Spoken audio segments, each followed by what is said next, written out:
14 আসন থেকে নির্বাচিত মাননীয় সদস্য জনাব মীর আহমেদ বিন কাসেম, আপনার সময় 12 মিনিট। আমি দুঃখিত, 10 মিনিট। মাননীয় স্পিকার, আপনাকে ধন্যবাদ। সম্মানিত অর্থমন্ত্রী যখন বাজেট পেশ করছিলেন তখন আমি দম বন্ধ করে অপেক্ষা ছিলাম যে হয়তো এখনই গুমের ভুক্তভোগী পরিবারদের জন্য পুনর্বাসন এবং তাদের ক্ষতিপূরণের জন্য একটি অর্থ বরাদ্দের ঘোষণা উনি দেবেন, কিন্তু আমি হতাশ হলাম যে সেই ঘোষণা তার কাছ থেকে শুনলাম না। এই ভুক্তভোগী পরিবারগুলো যারা তাদের সন্তানের জন্য অপেক্ষা আছে, যে বোনগুলো তাদের স্বামীর অপেক্ষা আছে, যে সন্তানগুলো তাদের পিতার অপেক্ষা আছে, হয়তো অনেককে আমরা কোনোদিন আর ফিরে পাবো না, কিন্তু এই পরিবারগুলোকে আর কতদিন আমরা অপেক্ষা রাখবো? এখনো অর্থমন্ত্রীর এই ক্ষমতা রয়েছেন, এই সেশনে উনি এই সংশোধনী বাজেট দিয়ে ঘোষণা দিতে পারেন এই ভুক্তভোগী পরিবারদের পুনর্বাসনের জন্য। আমি তা ঘোষণা দেওয়ার জোর আবেদন জানাচ্ছি। মাননীয় স্পিকার, মাননীয় আইনমন্ত্রী ঘোষণা দিয়েছিলেন গুম কমিশন এবং মানবাধিকার কমিশন আরও শক্তিশালী করে উনি পুনর্বহাল করবেন, কিন্তু এই বাজেটে গুম কমিশন মানবাধিকার কমিশনের জন্য কোনো বরাদ্দ আমি দেখতে পাচ্ছি না। যদি তার অর্থ বরাদ্দ না দেওয়া হয় তারা জনগণের অধিকার কীভাবে রক্ষা করবেন?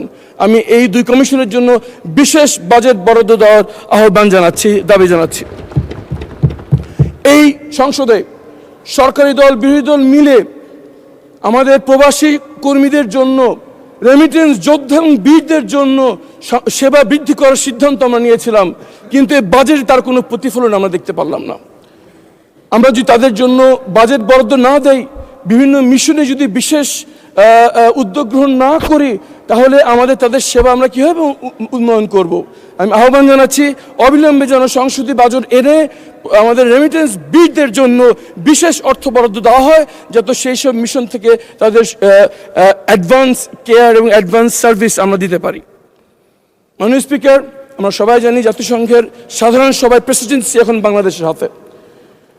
জাতিসংঘের শরণার্থী সভার রিভাই কমিটির প্রেসিডেন্সিও এখন বাংলাদেশের হাতে। এই দুটো গুরুত্বপূর্ণ পদে বাংলাদেশ আসীন রয়েছে। এটি একটি মোক্ষম সময় রোহিঙ্গা সমস্যার একটি সমাধান এবং ক্লাইমেট চেঞ্জের জন্য বাংলাদেশের বিশেষ তহবিল আহ্বান করার জন্য। কিন্তু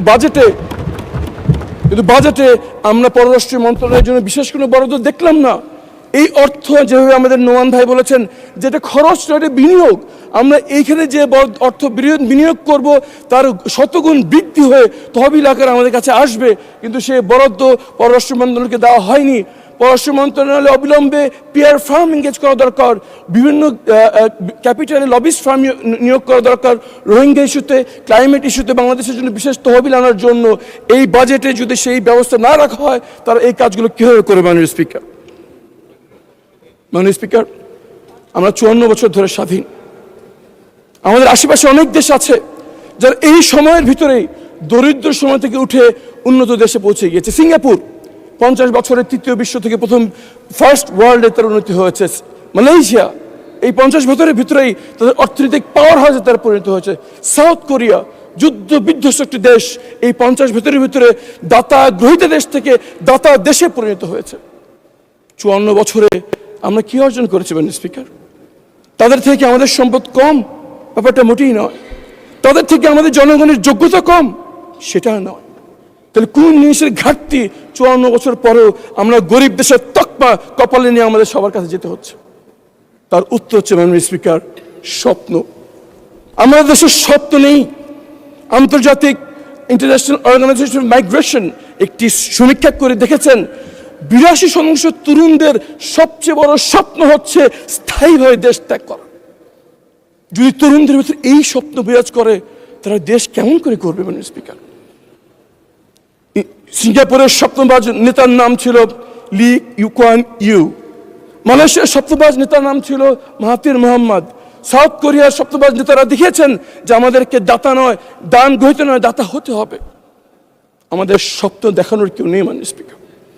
খুব অল্প সময়ের জন্য একজন স্বপ্নবাজ নেতা আমরা পেয়েছিলাম, তার নাম শহীদ প্রেসিডেন্ট জিয়াউর রহমান। তিনি সারা বাংলাদেশের জাতিকে স্বপ্ন দেখিয়েছিলেন যে আমরা আয়তনে ছোট হতে পারি, অর্থনৈতিকভাবে দুর্বল হতে পারি, কিন্তু আমাদের স্বপ্ন একদিন বিশ্ব ব্রহ্মাণ্ডে আমাদেরকে মাথা উঁচু করে দাঁড়াবে।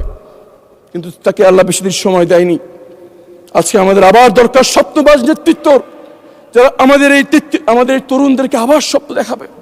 তাদের স্বপ্ন দেখাবে 50 বছর পর আমাদের শিক্ষা ব্যবস্থা এমন জায়গায় আমরা নিয়ে যাব যে শুধু আমাদের দেশের তরুণদেরকে শিক্ষিত করা নয়, সারা বিশ্বের তরুণদের শিক্ষা করার জন্য তারা বাংলাদেশকে বেছে নেবে।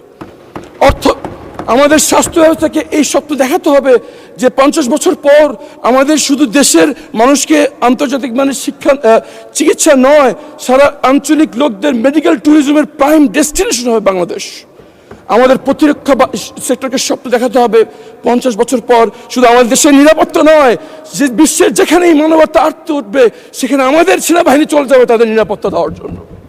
এই স্বপ্নের অভাবে বাজেটে যদি আমরা স্বপ্ন দেখাতে চাই, তাহলে আমাদের নেতৃবৃন্দকে শুধু কথার ফুল জুড়ে নয়, কাজে প্রমাণ করতে হবে তারা সবার আগে দেশকে প্রায়োরিটি দিচ্ছেন।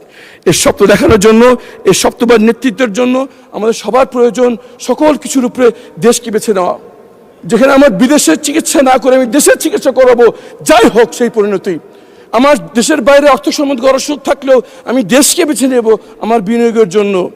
আমাদের দরকার এমন একটি নেতা যিনি কবি নজরুলের মতো বলবেন, কি আছো জওয়ান, হও ভগবান, হাঁকেছে ভবিষ্যৎ, এ তুফান ভারী, দিতে হবে পারি, নিতে হবে তরি পার, দুর্গম গিরিকান্তর গুরু, দুস্তর পারা বার হে, লঙ্ঘিত হবে রাত্রি নিশীতে যাত্রীরা হুঁশিয়ার।